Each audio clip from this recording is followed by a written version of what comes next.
So, good morning and welcome to the Abundant Life Center on this 22nd day of June. And I think it's going to get a little nicer and warmer today. My clock last night said 13 degrees warmer than yesterday. So, let's hope. So, first, to start the service, I'll light the God candle, which represents the one power and presence in the universe, known by many names, and the name you choose to use is welcome.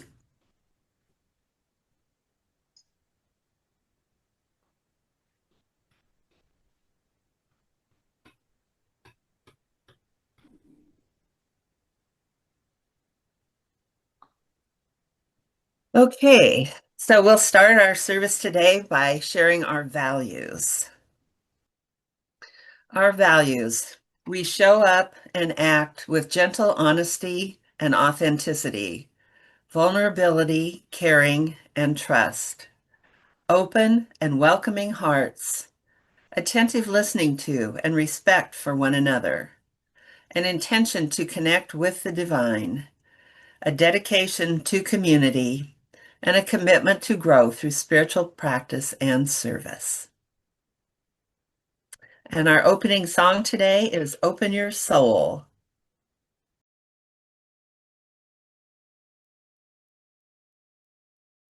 Mhm. And with that, we will, it will lead us into our meditation, and then Eric will lead our discussion this morning on how do you meditate. So let's meet our soul.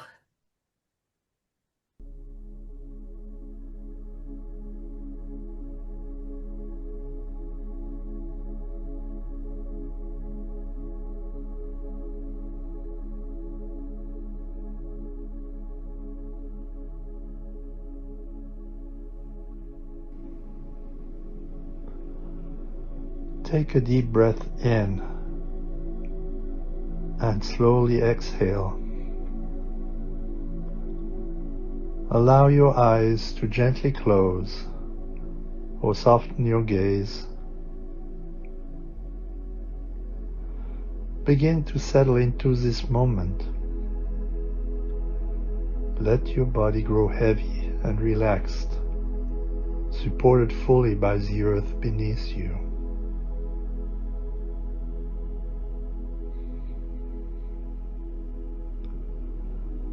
Breathe in again, deeply, and exhale, slowly. Let any tension melt away from your forehead, your shoulders, your chest, your hands, and your belly.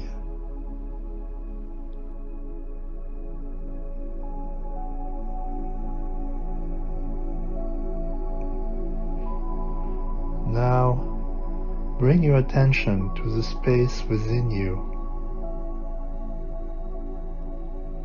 the quiet inner landscape where your soul resides.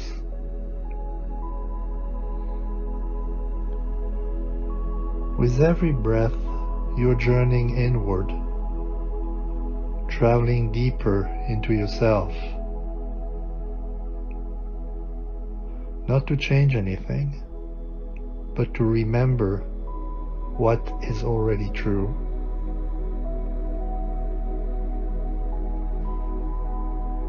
In the stillness, you begin to sense something subtle,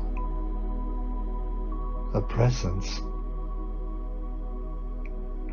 ancient and loving. This is your soul,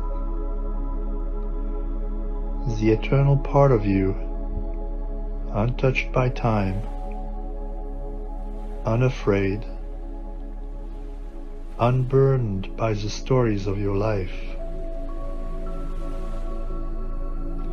You do not need to become anything to meet your soul. You only need to be willing to meet it. And here you are, willing.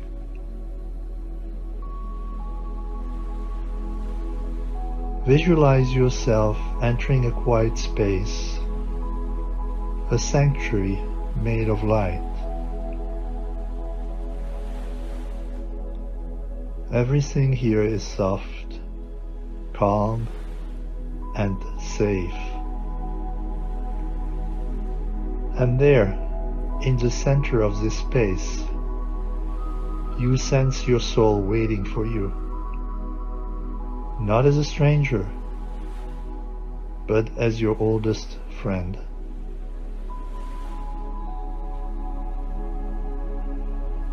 Feel the warmth, the familiarity, the gentle knowing.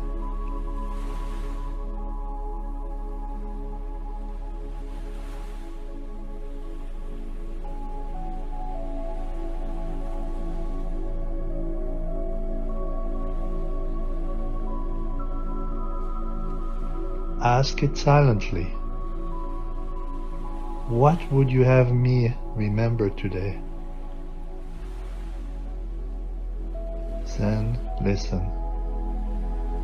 There may be words, there may be a feeling, or just silence. Let that be enough.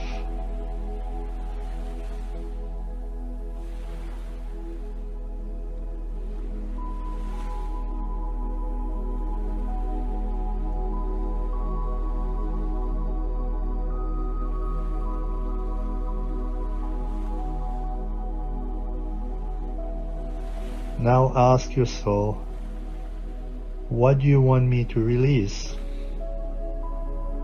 And again, listen. With openness, with trust,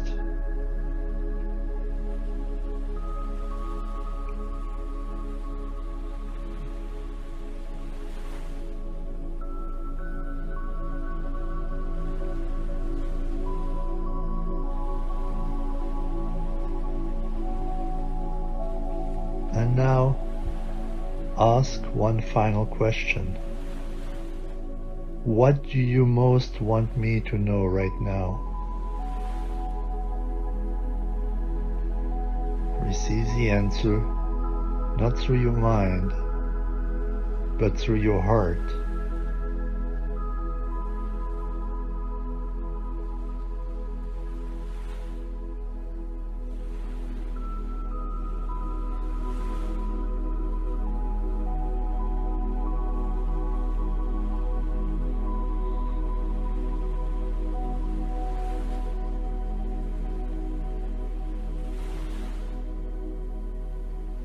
Breathe with this connection. Let it surround you. This is you. This is your truth. You're never alone. You're never without guidance. Your soul is always here, patient, quiet, loving, waiting for you to remember.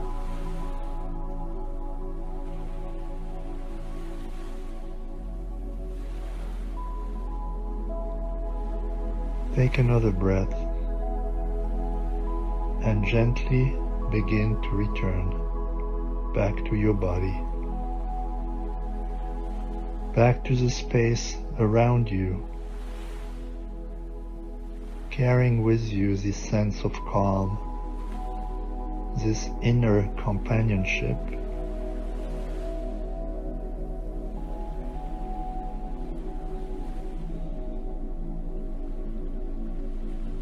Wiggle your fingers and toes. Feel your body again. And when you're ready, slowly open your eyes. Remember, you can return to this place, this meeting, at any time you choose. You are always home.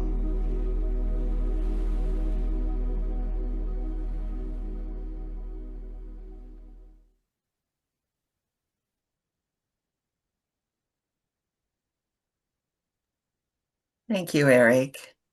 Would you like to start us in our discussion today of meditation? Ah, welcome, Norman. Nice to see you. Um, yeah, we discussed last time that we want, or I proposed to have a discussion about meditation since nobody had another topic to bring up, and then felt compelled to go to ChatGPT and you know get a few questions in and see what kind of answers I get. I just felt like I needed to create a contrast, and so this is what I did and sent you a text around. I hope most of you had a chance to read it. Uh, I think there was some interesting perspectives in these description from ChatGPT. Now, obviously we can discuss if AI is a valid tool or not. At the end, the information had some coherence and some good sense that I could relate to, and felt pretty comfortable in use this information and also pass it to you. Not that everything may be exactly true, but I think there was enough information to give us a direction and a feeling of what we're talking about. Um, Now, my plan is not to discuss what I sent you as a text. There are way too many topics, okay, behind it.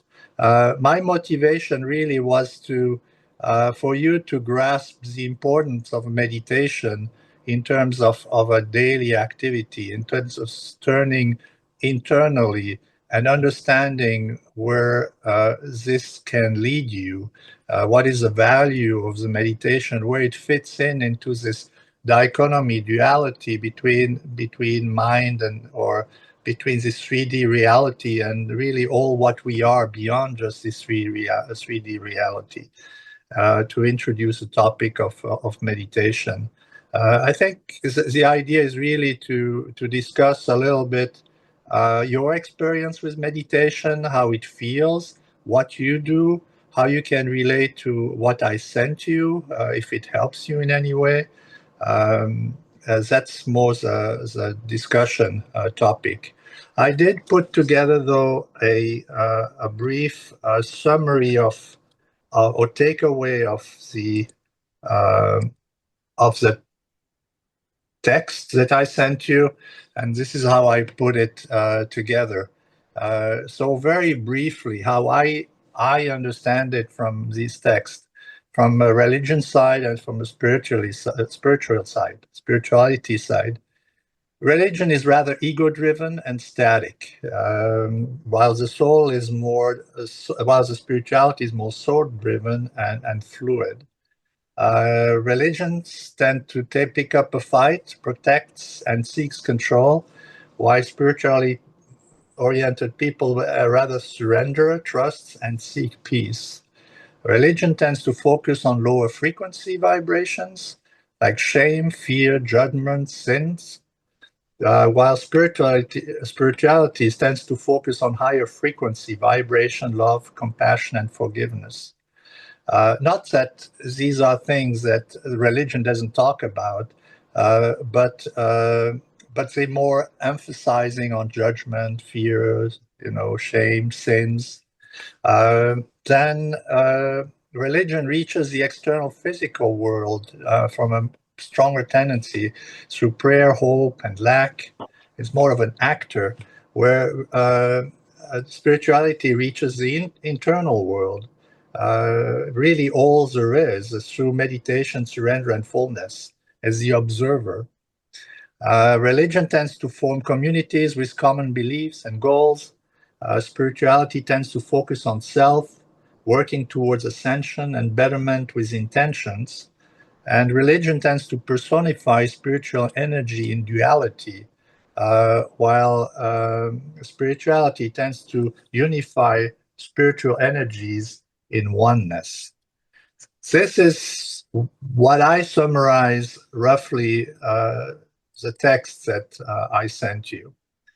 I have then a couple more slides that I want to show at the end of the discussion, but at this point, I just want to open the discussion to you or the platform to you so you can tell me how you experience meditation and what it does in your own life.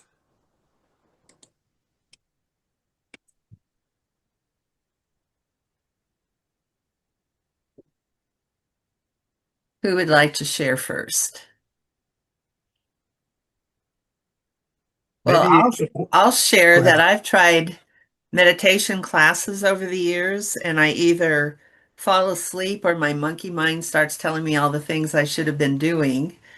Um, for me, this 50-page document that you sent out, I actually did look at most of it, and it gave more structure, like asking specific questions and then waiting for answers than I think I've ever really thought about doing before. So I could see value in that, and I thank you for that.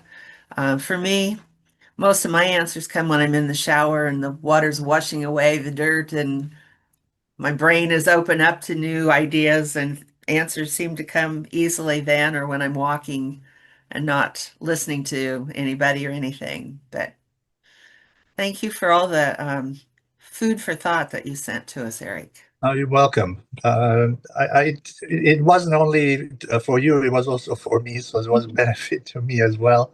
But what you're saying is, in reality, you can meditate in any situation. There's not one form of meditation. You getting your ideas in the shower. Well, guess what? That's also meditating or a Hmm. form of meditation. And there's nothing wrong to it. It's just being the observer of your thoughts, of your feelings, of your beliefs, right? That's really the issue. And then what do you do with it? If you get a thought that you don't like, are you going to fight it? Are you going to just discard it, discount it? Or are you going to accept it?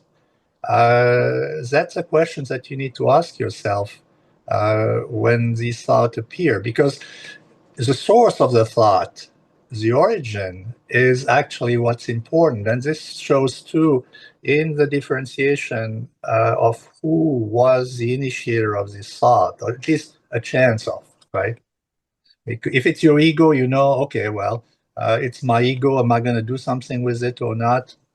That's your choice, right? You do it consciously, but subconsciously, your ego has intervened, has acted on you, and wanted something from your history, from your experiences to be done about whatever you are doing, right? Hmm.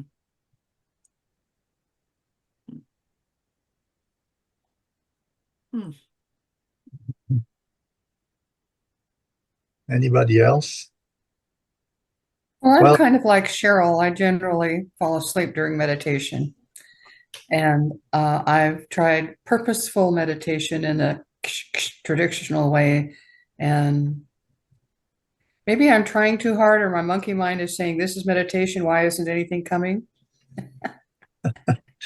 you know, the monkey mind, and everybody has this problem. I have this problem too. And as I mentioned before, if you're the observer of what's going on and you start to classify, move it into perspective, suddenly and acknowledge it. Suddenly it quietens down. It's not that intense anymore. It's not that in all direction and everything. The other thing that you want to do too is set an intention of what you want to focus on. What I do so for the meditation, often also what I do is I focus on nothing and just count up until a thought comes to my mind. And then I restart count, and then I let the thought go, and I restart counting, and I look how far I can go in this counting, and see if I can be in one place present the longest, right? Because then you could focus on an act on a thought, and extend the thought as long as you can, right? But it needs practice. It needs to do so. If you want to manifest, for instance, something, you need focus. And by focusing on this thought actively without interruption, this is what eventually creates what you want to manifest. Mhm. Well, Carol, you may not meditate the way Eric recommended or produced, but you were sharing some things about your answers and outcomes and directions that you get, and it comes from somewhere and you recognize it. So I think you must meditate in a different way. Yeah, I think I meditate at night and when I'm asleep Ah, because I get a lot of answers at night. Pictures sometimes and feelings. I'm a lucid dreamer, so I can direct dreams when I decide I want to. hmm. Um, I easily go back to sleep if I have to get up and pee, so that helps. And yeah, so I had one dream where, and I talked about it before. I was having trouble with one of my coworkers, and no matter what I did, he just acted like he hated me. I found out he loved roses, so I thought, well, I'll talk about roses. Nope, he didn't want to talk about roses. So I went to sleep one night during this time of trouble, and I had this dream where I woke up and sat up in bed and put my feet on the floor, and the carpet went squish. Now, carpets aren't supposed to go be squish unless there's something liquid on them. And so I looked down, and my carpet was just flooded with this green liquid. And the only thing I could think of was related to green was Gatorade. Why Gatorade? I don't know. But anyway, so I thought, oh, I'm flooded somewhere. So I looked at all the places that I could have a flood, you know, the faucets, the showers, the tubs. And then I thought, well, maybe it's in the walls, and it wasn't coming out through the walls. And finally giving up, I just opened the door and looked outside, and outside was a, a fire hydrant. And that's where the source of the flood was. And so the word I said to myself was, oh, it's not my problem. And then later that week, he left our department and went to work for a different department. And I found out that he was quite lovely. He just hated the job he was doing in the department he was in. And he was not going to be nice to anybody. So it wasn't my problem. And that's the answer I got. Hmm. Yeah. Well, what kind of answers? I mean, when you meditate, do you get answers in what form? I should ask, not what's the answer, but in what form do you get answers? Okay, I had another answer. I had another dream where I had become a healer. And I was so excited to be a healer. And then this person in this company asked if I could heal this lady that was running the gantry. And I thought about that, and I thought, what if my healing is interrupting her journey? What's a gantry? Oh, that's the thing in the ceiling that has a operation box, and you can move this Oh, so thing it's a along. piece like a machinery or something? Yeah, yeah. Oh, So okay. it picks up heavy machinery, and then the gantry controls. I mean, the control box Okay. controls I can where. picture now Okay, yeah. what you're getting to. Like a And crane. and Thank you. and so then I thought, oh crap, what is this thing to be a healer? And so I went away and sat in a cave. And then I noticed some people coming up from below, and they were Hispanic people. And we sat down and talked, and that just ended the dream. It was like I didn't really have anything to do with the healing. I'm sure that when it's appropriate, it will come. But right now, I'm just having fun with friends. Yeah.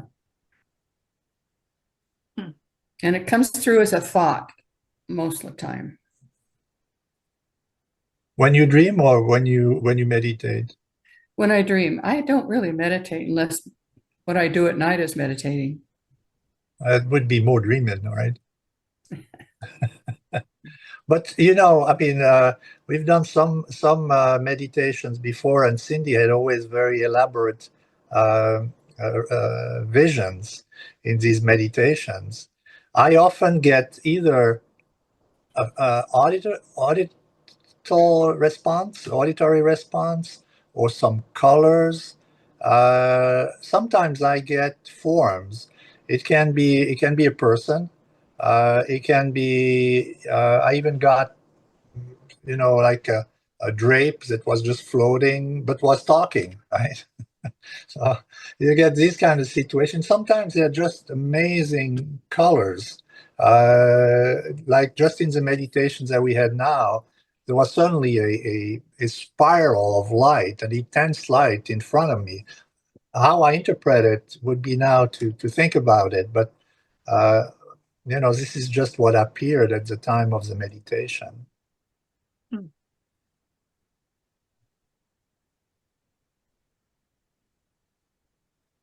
Yeah, I You, remember Cindy when we were doing the Power of Eight. That was amazing.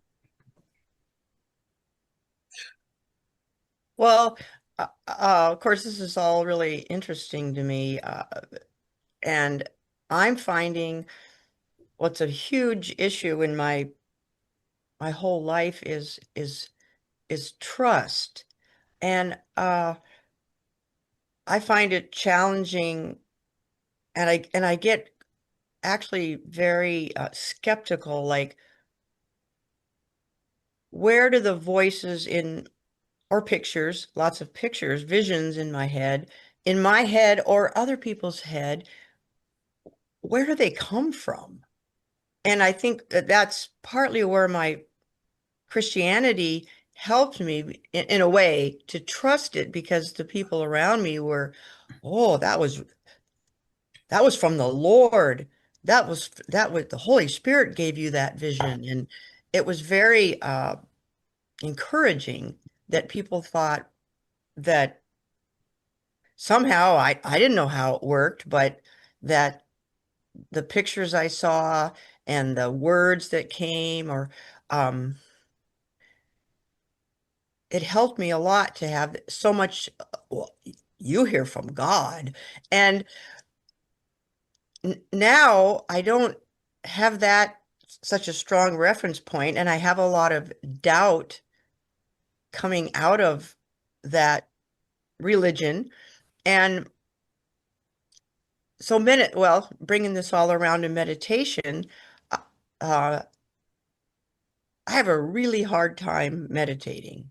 And I think I look back, when would I get those pictures and visions and words and stories from the Lord? Is like when I'm laying out in the sun and relaxing, and then this stuff pops into my head. So I know there's something to do with um, tr as much as I'm possible, like b both Cheryl and Carol talked about monkey mind.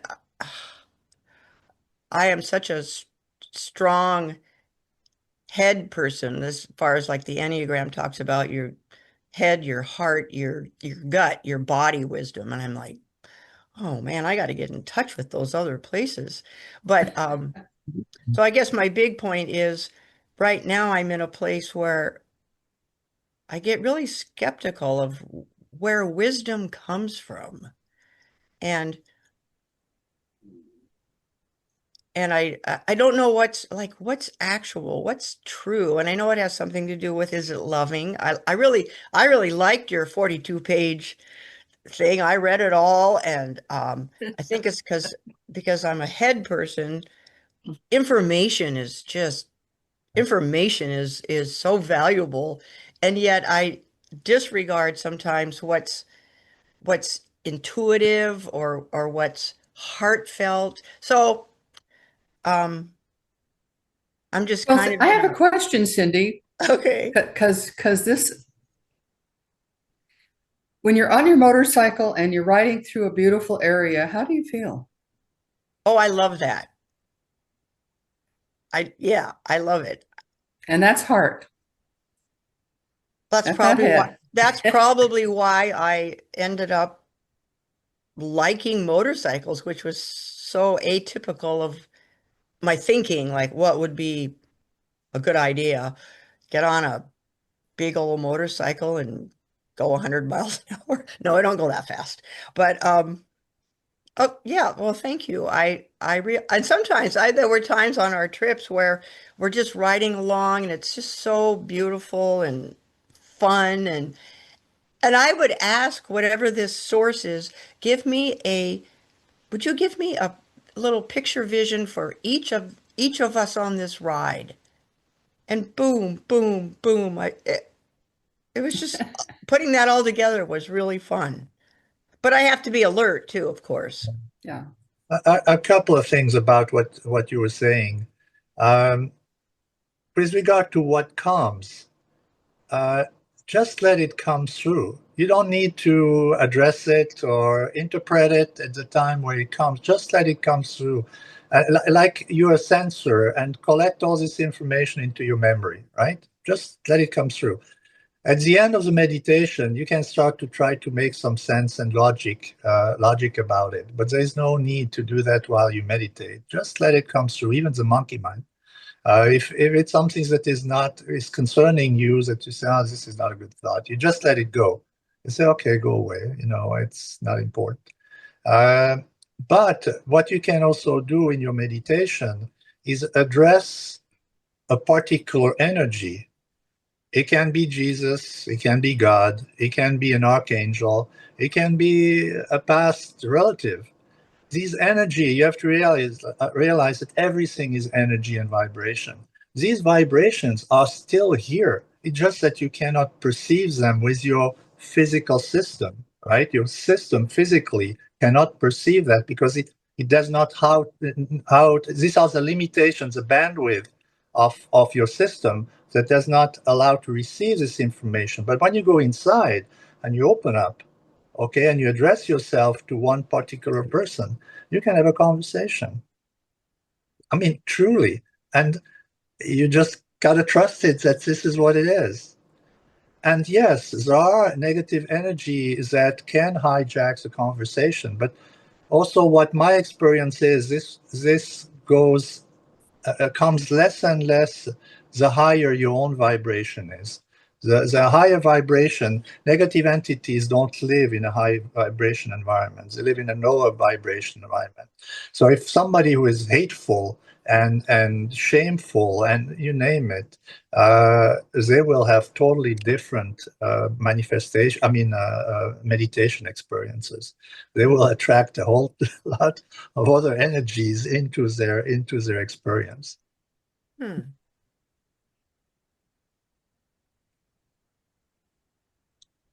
Now, another question is prayer, and you saw, and this is a little bit something that I do prayer and I do my meditation, and I write my own prayers, as a matter of fact, and even I use ChatGPT to write a prayer, and then I don't like it and modify it, but it helps me to give me a base, and then I create this intent in this prayer. Uh, but I use both. And I was interested by in the text, actually surprised how much balanced or complementary both are in Yeah. terms of a spiritual development. Both participate in that, and I didn't give enough credit to religion in the past to do that, to help me in this sense, and have another perspective from this standpoint right now. So prayer suddenly got to me more important than what I would have give it importance in the past. How is prayer different than setting an intention? Often prayer is, if you go to a church and you listen to the priest, often he talks about hope and it feels like lack, right?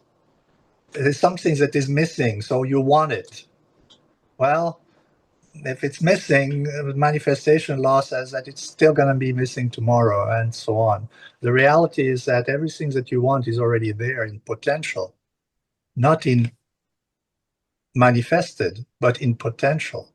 And so your role is not to ask for it. Your role is to manifest this in terms of convert it from this potential into the reality.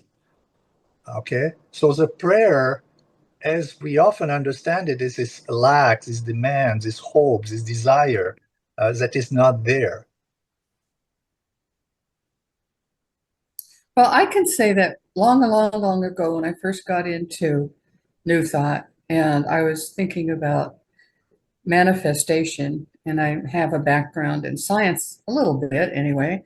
I said, what if manifestation is nothing but all of these molecules floating around? And when I say what I want, the molecules start coming together to form that thing that I said I wanted. This is what you're saying is exactly what scientists say in terms of everything is vibration. It is truly vibration. Everything is vibrating. From the smallest scale to the bigger scale, everything is vibrating. And what you feel physically is actually just because it has a higher density physical that you feel physical. But reality is this is, I mentioned that often before, is if you take a proton, okay, the size of a proton, and you compare it to the electron, you have to put the electron, I mean, if the proton is the size of a basketball, you have to put the electron 7 miles away, circulating around the basketball. So you can imagine there's a lot of space between in the matter itself. Okay, what is this space? What is in there? Okay, something created this electron and this proton out of this space. So everything is actually residing or created out of that. And to your point, thought creates matter. I mean, yes, your thought is the first element to create anything. Now, we build on top of what a lot of people and energies and entities and you name it have already created, right? We're not building from scratch. We're building on top of everything else. Well, what if entities don't exist until you decide the word entities? Again, I didn't understand. I said, what if entities don't exist until you start using the word entities? What if diseases didn't exist before we started giving them a name? Right. Yes, Just a weird thought that flitted through my mind just now. yes. It's actually a very deep biblical thought. In the Bible, it says, and God asked Adam to name the things. It was in the naming that they came into existence. So it's not such a far out, weird thought as you might think. It's Yeah. actually a very deep law of manifestation or reality. It also points to the fact that the role humans play in the creation of our world. Very true. And how you can sustain it. The fact that we are so chaotic in our thoughts is actually a curse as well as a how do you say, a gift. Because if we would have malintended people being able to extremely well focus on the demise of a lot of people, guess what? It would happen very quickly. But we can't hold a thought, right? So everything is chaos. The only thing that is not chaos is the people who can focus very strongly in one specific direction, in one specific intent. Hmm. That's what creates what is around us. And as in the songs that you heard before, uh, uh, you are, how do you say? Lost my train of thought. But you're creating through speaking. Okay, you have more powers than you give yourself credit. Uh, and it's difficult to convince yourself that you have this power, because we are of the opinion that okay, I want a glass of water, so I go to the tap and fill it with water. Okay, instant manifestation, right? Well, things that don't exist will take a little bit longer to manifest in this dense reality. And you have a tendency to say, oh, well, I tried that, it doesn't work. Okay, I'm done, right? Well, if you're done, it's never going to be created. So you got to put focus and intent to what you want to create. And that's actually, Wayne Dyer said something about that I liked, is what you expect is what you get. Mhm. New Thought has this wonderful saying, what you have in mind is what you create in kind. I like that too, yeah. It's the same thing. You'll see it throughout all of the deeper teachings, the realization. The difficulties that we all have is the fact that our experience, all our experiences are stored in our mind, I mean, somewhere. But our ego will use this information to guide us, to tell us, well, you can try that, but it's not going to work, right? I Because all don't, your experiences tell you it doesn't work. Your whole life, you had experiences that tells you that an instant manifestation doesn't work. but well, I like my ego and we work together for things. I am not an Yeah. enemy of my ego. Good for you. I'm in alignment with that thinking. And I've always rejected that any part of me could be needed to be rejected. So I had to interrupt you because that's one of my triggers, Bubba. The ego, like every other part of us, I believe, serves a very important purpose in our life. It does. And so it should be honored and respected. I totally agree. And like other parts of us, it has certain functions that aren't necessarily useful in other aspects of our lives. And that's the way I hold it. But becoming conscious about the source of your experience is the important part to be able to change your experience in the future. And if the ego is involved and it tells you to do some things that you consciously don't necessarily want to do, think about it. Because like Norman says, the ego plays an important role in our life. It has essentially since you were pretty much born. The first few years it wasn't that important, but later on, it's all basing your future experience based on your past experiences. But you have to question these. You have to question your beliefs. If you have beliefs that do not help you anymore in the lives that you currently carry, well, then consciously say, I don't believe in that anymore. That's not important anymore to me. It is important, I agree, to check on your beliefs because I've had a few going along in my life. And when I realized that they weren't serving my higher purpose, which was joy and fun, then I definitely dealt with them. And my ego and I sometimes have conversations, discussions Yeah. about what I should do with that thought. So, yeah. Yeah. And your ego, your ego does not necessarily go without being loud at times. You got to talk to it and say, get out of there, turn around. That's not what I'm interested right now. And I do that because, Eric, I'd like to, excuse me, like Carol, I'm going to interrupt because um, you make certain statements that I don't feel are true. I don't think my ego is something that is loud and annoying and gets in the way. It used to, but once I developed a healthy relationship like Carol is talking about, we just have conversations. It's just, yeah, that there's multiple voices in my head, and each voice tends to play a certain role. And I liken it sometimes to an executive team or a board of directors. And the whole group, every one of them has a different point of view about what I should do. And we just have a conversation about it and we find out what is the best course given my new desires in life. It's not a battle like you're portraying it for me.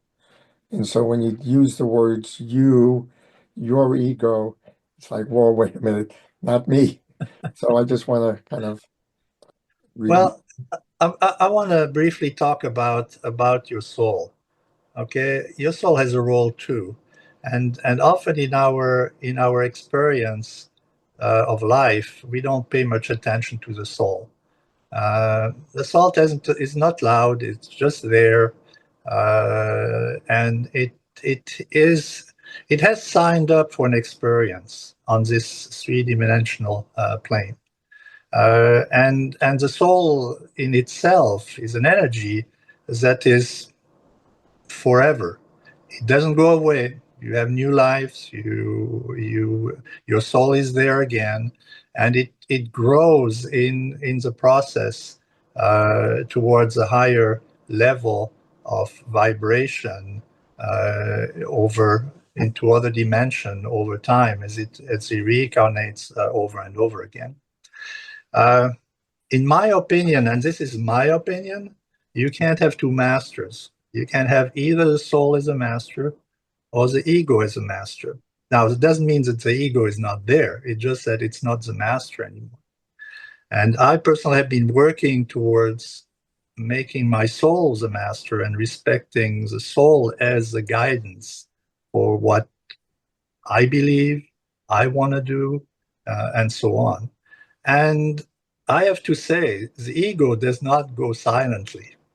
Okay. Sometimes my thoughts and my things that I think, the ego doesn't like it. And I have to put my ego back and say, no, that's not how it's going to go. That's what we're going to do. Okay. So that's where I'm coming from with regard to the ego. And you know what? I have those thoughts too. And my personal way of dealing with that is what do I want instead? And then I'm immediately shifted away from that to what I want instead. So if somebody's cutting me off in the freeway and I'm getting irritated about that, my immediate thought was, oh, I love good drivers. So that I'm not focusing on being angry at that person, possibly creating more like that in my life, but immediately changing to what I want instead and visualizing that. To that point, my experience in the past, I got mad and angry at people who were not, cutting me off or whatever, were not driving properly.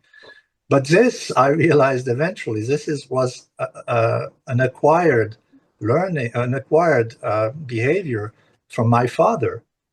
My father used to get damn mad about every guy who was cutting him off. I mean, it was frustrating as a kid to sit in the back and see him go and explode. But I learned that and had to say, okay, no, this is not what I want to do or what I want to be. You know, I'm listening to this conversation, Eric, and my mind is going back to the initial slide you put up about the difference between religion and spirituality. And I'm experiencing a lot of religiosity, a lot of duality and right and wrong, and in the conversation as you're presenting it to us, and not a lot of spirituality in the conversation. Um, just while I'm beginning to experience listening to this. I go back to what Cheryl said and Cindy said and Carol said about their experience in meditation.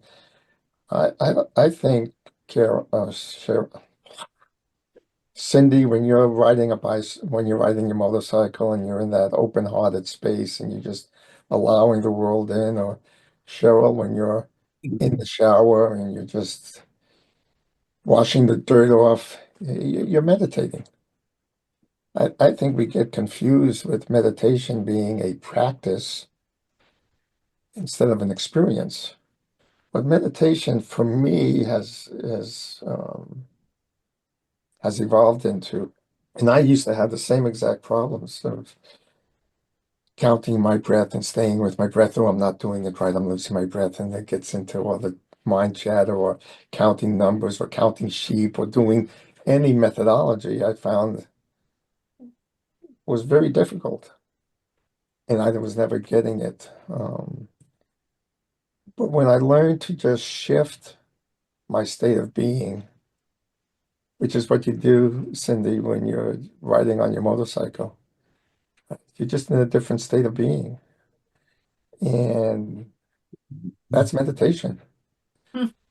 That's all it is. It's you're in a different vibrational state, to use Eric's philosophy, which opens, it's like tuning the radio. That's the metaphor I use. It's like tuning a radio dial. In one state on one station, I've got a lot of thought going on. So I hear a certain set of conversations in my head. At another station, like when you're riding a motorcycle and you're taking a shower, or you're out in the garden, or you're in your dream state, you're in a different frequency. You just tune the radio to a different dial. And that's what the practice of meditation is an attempt to teach you a way to tune the dial. How you tune the dial is up to you. But But isn't the key recognizing it when it happens? And if you're not aware, it can just pass by without your acknowledgement. that's right. So it takes practice over time. Like some people tune in instantly, and others of us take more time and effort to get maybe to the same place or the same answer. I think the trick is if you can remember times when you did experience that, and then imagine what it felt like. Now you're giving yourself the capacity to shift back into that feeling state, because what you're trying to achieve is a feeling state. Vibrational states of being for me is like a feeling state. Yeah.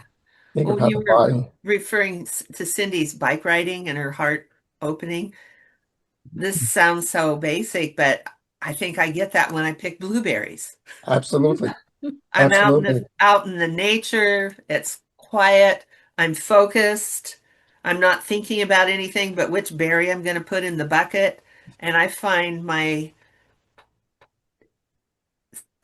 don't know what the word is. I feel like I'm in a different state Yeah, I'd call of, it presence. That's yes, exactly what you are. You're in a different state. yeah. Now, can you imagine that state right now? Can you sort of, through your imagination, begin to get your body into that state? Um, yeah, Yeah, yeah, a little that's bit. meditation. That's what I have found is the best way to get into a meditative state, is just remember a time when, and let the body begin to move into that state.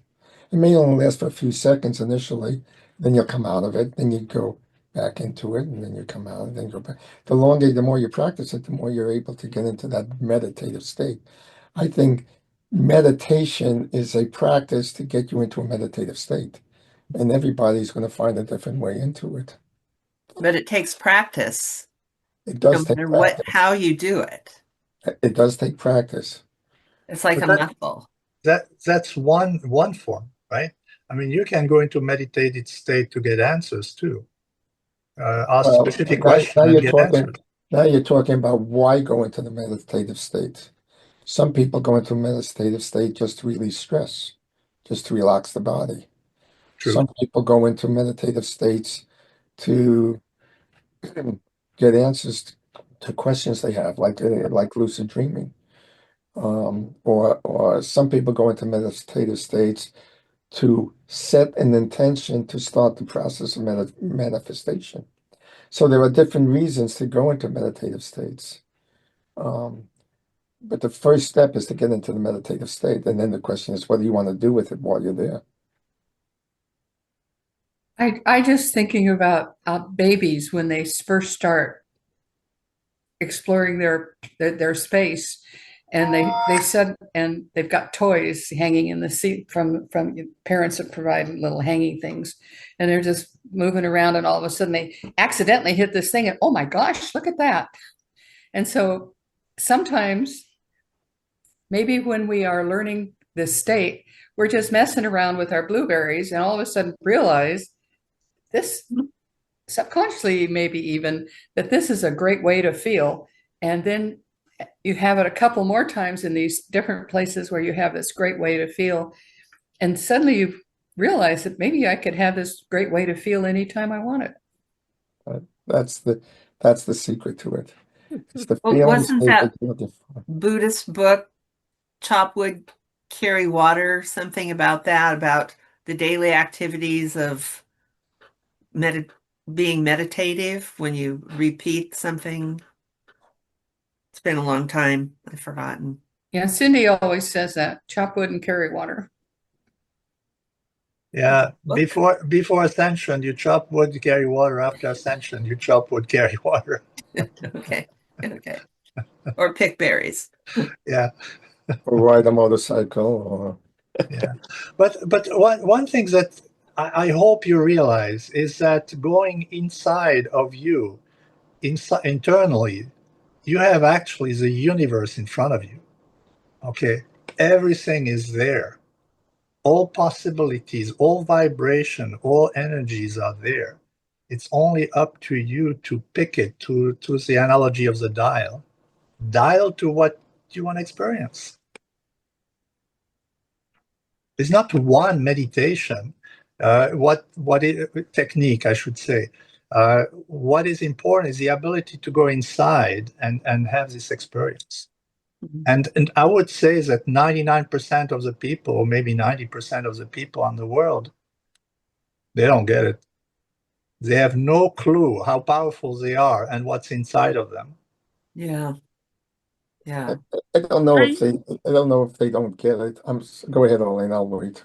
I'm sorry, Norman. I'm listening Okay. to all of you with an open heart and trying to keep my head open, and I'm really having a world of trouble because I have so many blocks. When you talk about picking blueberries or riding a motorcycle or doing whatever you do to cross those boundaries between reality, and how to create your own reality when you're in a wheelchair and you can't go pick blueberries and you can't ride a bicycle and you can't do this and you can't do that. All those can't do's are like, it really sucks. And so meditation works. I believe that I create my own reality, and I believe we all create our own reality in one way or another, and it has to do with how we breathe and how we quiet ourselves and how we love one another and how we respect and what we do if Trump bombs Iran. What do we do with all of that shit? I don't know what to do with it, and I don't think I'm all that different from all y'all, except I'm in a wheelchair. When I go into the kitchen to get a drink of water, it's an entirely different task. I got to plan how I'm going to do it. How am I going to get the glass out of the cupboard? How am I going to get the water into the glass? How am I going to do all this? And so creating our own reality and how we do whatever it is we do has everything to do with our experience. And I'm sorry, I just kind of went on a thing with that, and it doesn't have anything to do with any of you. Arlene, you're right on. You're right on. The question that you need to ask yourself is who is talking? And what I know about Arlene is she knows how to find that blissful space when she needs it and wants it. Well, thank you. I do. I know how to find it. I know, like, from my life experience, I know a lot about who I am and how to meditate and how to create my reality, how to do love and peace and how to breathe and be in this space and do that. I get it. I know how to hug the trees. I know how everything has its own form and shape and energy and love and what to do with that. I think it's a complicated endeavor when we think about how do we do it and what do we do, because we got to think about what do I want and how am I going to get it, and it's a whole altogether different experience of everything. Norman, you had a comment that you wanted to make. I forgot what it was. Which is okay. I'm actually This has been a wild discussion about that meditation and spirituality. I've been really enjoying everybody's different perspectives. Yes, and I would like to summarize. Just I have a couple of slides that I want to bring up as ending this discussion. Let me quick share that.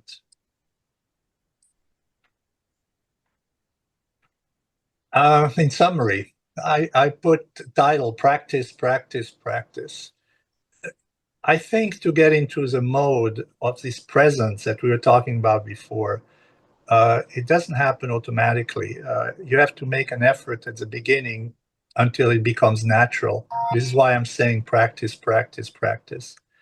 And I think the practice is really use prayer and meditation, and going through these 3 points that you see also in the text that I sent around.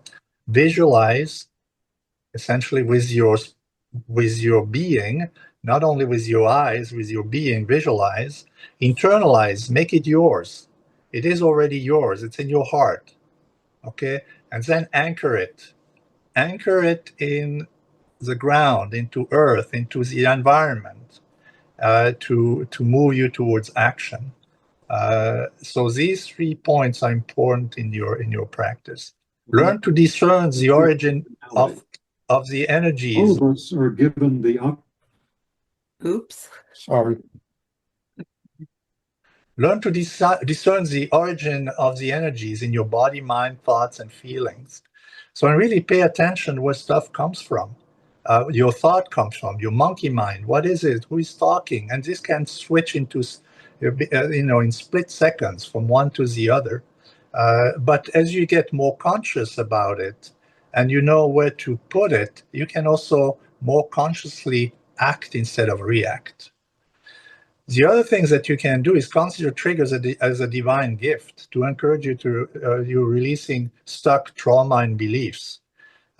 These triggers come all the time, and they come more when you're a bit stressed, because that's when the body reacts, or the mind reacts, or the ego reacts, rather than having a conscious thought. By design, that's how we constructed.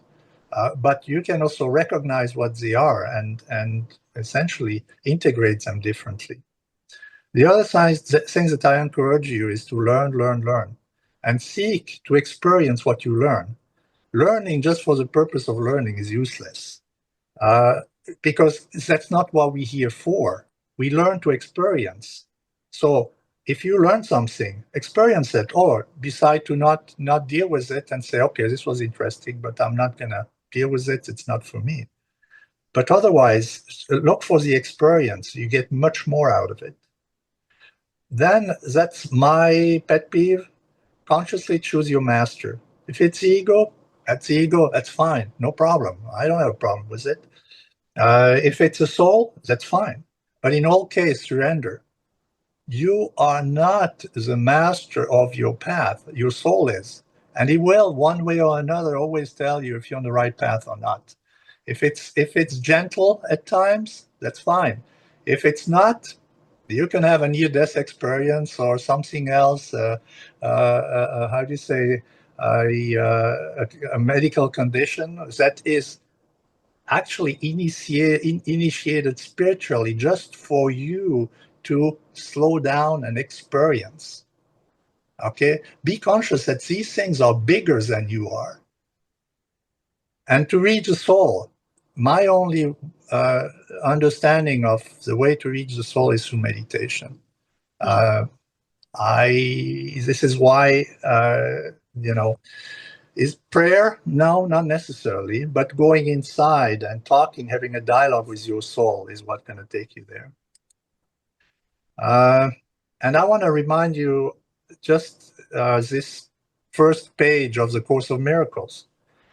And everybody who looked in the Course of Miracles knows it. It's the most important paragraph. It is a required course. Only the time you take is voluntary.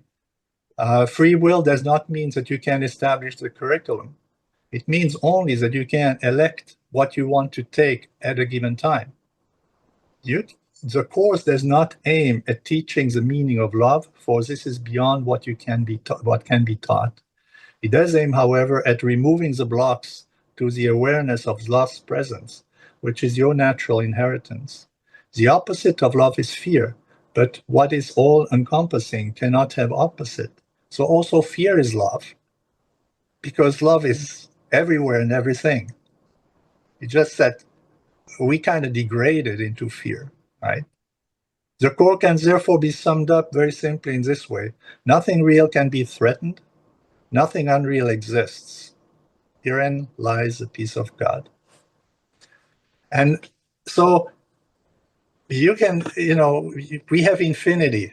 You can stay in a three-dimensional environment and learn the lessons life after life after life. At one point, you're going to have learned the curriculum and you're going to move on and into other learnings. So the question is, what do you want to do with your life?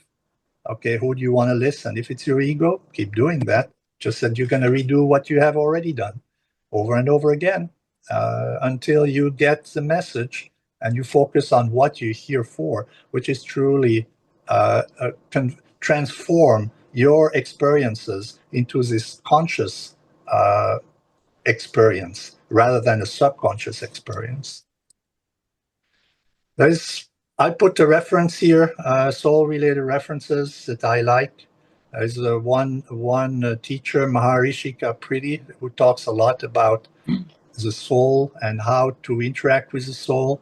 I like her teaching. There are guided meditations that I like from Reiki Rachel. It's actually Reiki energy work. Channel medium with Jeanette Biro and so on. So there is that for reference. Okay. Thank you, Eric. Yep. Thank you. Well, that wrapped up a very interesting and deep conversation today. So thank you all for your participation and gives us food for thought to move into the week. Thank you, Eric. You're Thank you welcome. all. Thank you all. Thank you, Yeah. Eric. And so now we'll have our closing song, You Are Here To.